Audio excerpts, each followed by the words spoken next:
Oh boy. You think with my team winning, shout out the Patriots, then I'd be happy. But this would be an exciting win. It's not exciting for two reasons. First off, we beat the Dolphins. Yay. By the way, screw everyone who said, oh, the Miami Dolphins have a really good defense. They have one of the better defenses in the National Football League. Yes, because with the second string and a third string quarterback, all of a sudden that makes you get beat by 30 by, allowing 31 points in a game. That means that you have one of the better defenses in the National Football League. Yeah, okay. No Gronk, by the way, still. Shout out Madden Curse. So, anyways, that's the first reason. Second reason, my backup quarterback, who's obviously the starter for, because Roger Goodell's like, LOL, the Patriots need to stop winning, so let's pretend that Tom Brady deflated footballs. Got injured in the second quarter. And he was having a good game. In fact, let's see, he was 18 for 27. It's a lot of passes for the freaking first half. Holy crap. 234 yards, 3 TDs. No interceptions, no fumbles. So very good for Jimmy Garoppolo in his short start. And then he gets injured. And then comes third string quarterback Jacoby Brissett. I believe you say Brissett. It's the correct term. Correct, pronunciation. If it's Brissett and whichever the case may be. But, he was alright. I mean, 6 for 9. Did have a fumble, but luckily the Patriots recovered it. 92 yards, no TDs, no picks. So, overall, okay performance by him. Obviously, with there being a Thursday night game, and they're facing the Texans at home. Texans are, by the way, 2-0, just in case you're wondering. You think the Patriots probably sign some veteran QB that's obviously so bad that by week 2 he's not even signed yet, but he probably won't start because at least Brissett just knows a little bit of the playbook already. Because I really doubt Jimmy G will recover by Thursday. If he can, he'll play. That's great. Otherwise, I don't think he will. But this just sucks. And it doesn't help the fact, too, that this defense allowed 21 points in the second half. The Dolphins outscored the Patriots 21-7 in the second half. In case you're wondering, Patriots won 31-24. But it worries me because the secondary, it wasn't great last year, but it was, I thought, decent. It wasn't too bad. Malcolm Butler and Devin McCourty. Now I'm worried.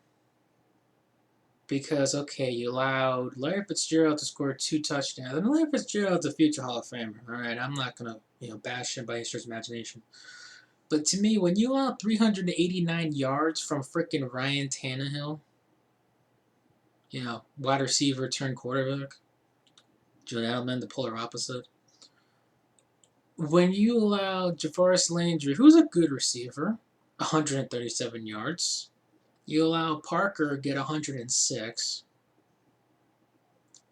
And so that's 2 receivers right there for over 100 yards. Altogether, that's what, 243 yards? My math's correct at the top of my head. That's not good. So their defense was on cruise control and lazy as hell in the second half. Then you had the fact that LeGarrette Blount had to rush the ball 29 motherfucking times. And that was like the most of his career. I think it was tied for most. 123 yards, a touchdown. And Martellus Bennett did a really good game. 5 receptions, 114 for a TD. But I don't know. I mean, 24 hours ago, you had told me the Patriots and Texans. I say Patriots win that game. But obviously, with Jimmy G being injured, the way the secondary is not playing all that well. I mean, think about it. Will Fuller, I believe that's his first name, Will Fuller, of the Texans, the rookie wide receiver, already has 2 games for, I believe, 100 yards. DeAndre Hopkins has already back-to-back 100-yard receiving games. So you expect them to are probably going to have 100-plus yards on Thursday night as well, unless Brock Osweiler is like, the fact that he's playing Gillette Stadium freaks the hell out of him out. He just completely sucks, which would be great for me. But I don't know. I mean, a win's a win, and I'm glad the Patriots won. And to be fair, if Jimmy G has to miss more than just a game, they are facing the Bills, and we saw how bad the Bills were on Thursday night. I mean, they're not good by any stretch of imagination defensively. I don't care what people say about Rex Ryan or Rob Ryan being the defensive mind geniuses. Yeah, Ryan Fitzpatrick had a career game. At this point Ryan Tannehill, pardon me, Ryan Fitzpatrick's NFL career, he should not have a career game against you, especially if you're Rex Ryan or Rob Ryan, the Ryans. But still, I don't know. This is a mixed bag. I mean, again, I'm glad the Patriots won. Good win for them. Got a little scary at the end, obviously, in the second half. But I don't know.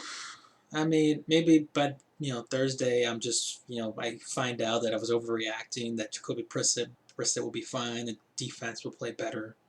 I don't know, because defense the first half played well. They only allowed 3 points in the first. Then again, the Dolphins don't have a good offense. I don't care what anybody says. I know they have Landry's a solid receiver. Parker's a pretty good young number 2.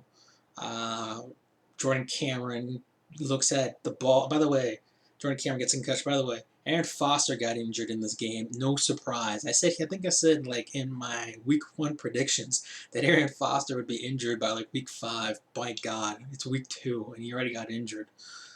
So pretty much that's it. Again, I don't know what else to say other than that. I mean, it's just a weird feeling right now as a Patriots fan because it's like, okay, you got the win, cool. But you allowed 389 yards from Ryan Tannehill. And Ryan Tannehill, to me, is not a good NFL quarterback. I don't care what anybody says.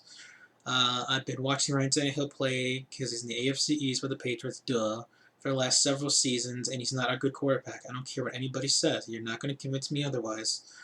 And my backup quarterback, who looked like, honestly, probably the best quote-unquote backup quarterback in the NFL, is injured with a shoulder injury, and he has about 4 days to somehow recover from it. Against a fierce defensive Houston Texans team with the likes of J.J. Watt, shout out J.J. Twat, and Javon Clowney, who was playing like a clown for the last few seasons. Until now, he's all of a sudden going, yeah, now I'm living up to my hype. Oh, God almighty. And don't forget steroid using Brian Cushing.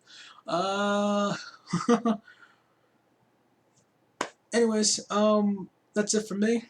Hopefully for me, the Patriots will prove otherwise on Thursday night.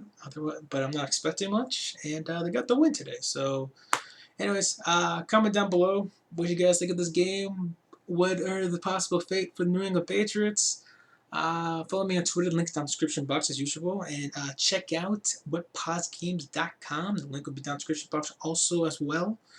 Got some cool Halloween games checking up on there, and that's about it, guys. I mean, don't know what else to say. Otherwise, peace, man.